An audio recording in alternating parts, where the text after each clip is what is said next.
Hello friends. तो जैसे कि हम रोज़ रोज़ कुछ मैथ के क्वेश्चन लाते रहते हैं, तो आज भी क्वेश्चन लाए हैं। क्वेश्चन क्या है? द्विघात समीकरण है या नहीं। ये जो हमारे पास दिया हुआ है कंडीशन, ये द्विघात समीकरण हमारा है या नहीं, इसको दिखाना है हमें। ठीक है, तो कैसे करेंगे देखते हैं। तो द्विघात समीकरण होने के लिए क्या करेंगे पता है? जब ये ब्रैकेट का मतलब आपको पता है, इसका मतलब मल्टीप्लाई होता है। तो जब इस x को और इस x को मल्टीप्लाई करेंगे तो ये आ जाएगा एक्स स्क्वायर माइनस जब x को 1 से मल्टीप्लाई करेंगे तो ये x आएगा, माइनस जब 2 को 1 से मल्टीप्लाई करेंगे तो ये 2 आ जाएगा। इतना तक तो आपको क्लियर हो गया कैसे हुआ। अब इक्वल टू इक्वल का साइन है, ठीक है, इक्वल का साइन है तो इसको लिखे वैसे ही करेंगे।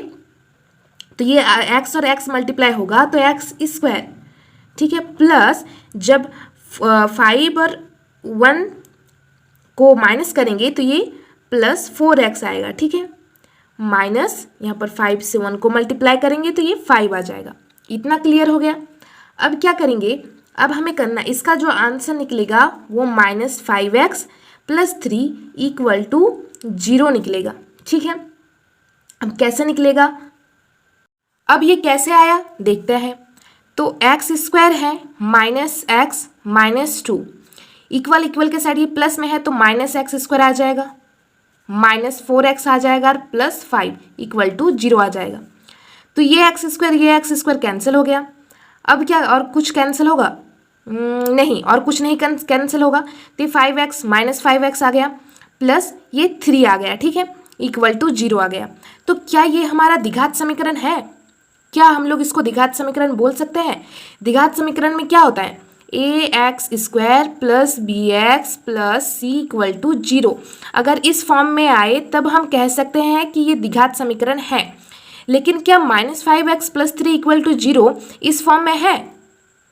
बताइए, इस फॉर्म में है? कमेंट में बताइए। इस फॉर्म में नहीं है क्योंकि यहाँ पर माइनस नेगेटिव है, हो ही नहीं सकता है। मान लीजिए x² है, हाँ है, bx + c कहाँ है, और माइनस में तो ये हो ही नहीं सकता। तो यहाँ पर हम लोग लिखेंगे अतः यह द्विघात समीकरण नहीं है। हेंस यह द्विघात समीकरण नहीं है, ठीक है।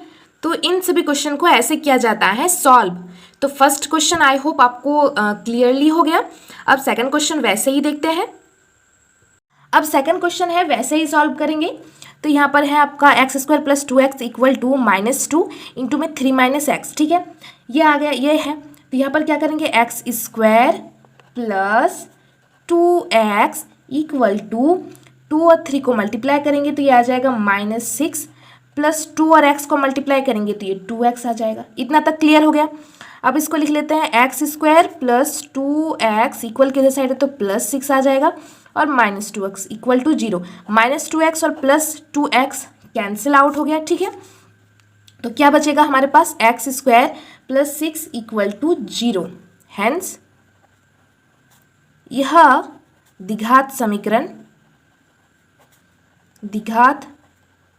समीकरण है।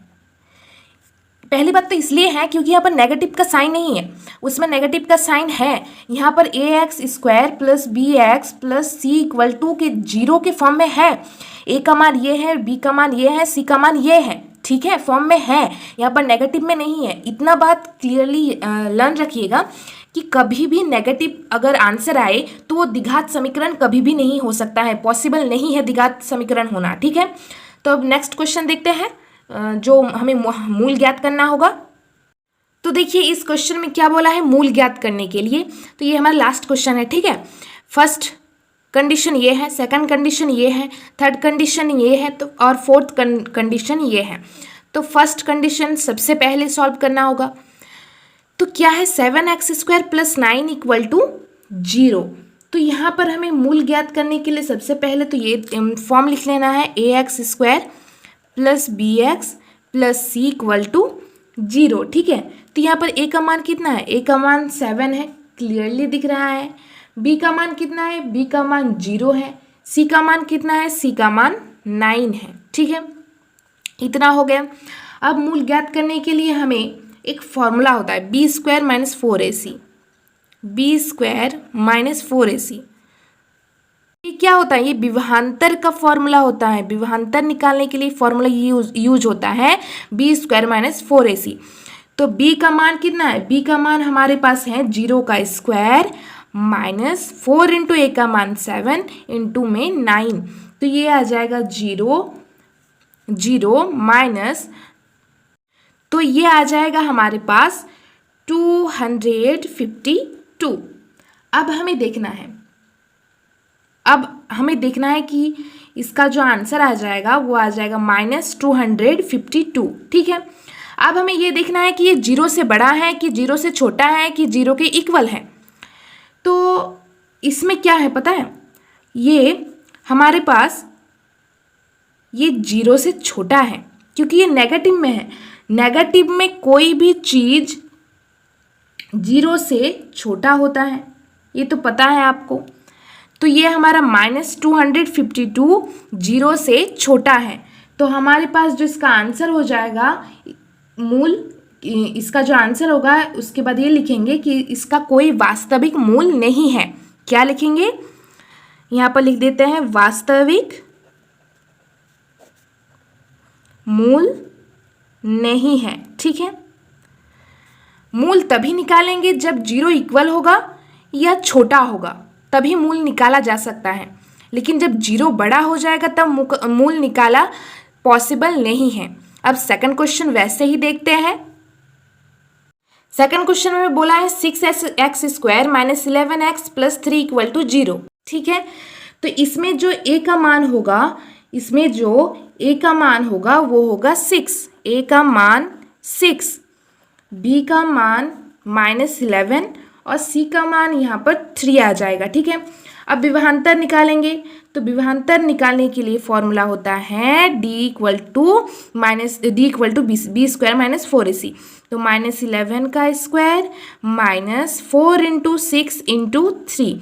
तो ये हमारे पास निकल के आ जाएगा, क्या निकल के आ जाएगा? 121 माइनस 72। तो ये हमारा ये कंडीशन आएगा, यानी 0 छोटा है तब इसका मूल होगा क्या? हाँ, ऑफ कोर्स होगा। तो इसका जो मूल होगा वो वास्तविक और असमान होगा। वास्तविक असमान, यानी दोनों समान नहीं होंगे। मूल तो होंगे लेकिन दोनों समान नहीं होंगे। लेकिन जब 0 इक्वल होता है ना तो दोनों समान होते हैं। अगर √1/2 निकला है एक का तो दूसरा का भी √1/2 ही निकलेगा।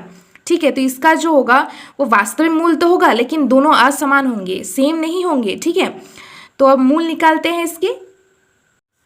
तो मूल निकालने का हमारे पास फॉर्मूला होता है x equal to -b plus minus √d divide 2a। तो ये -b यहाँ पर आ जाएगा -11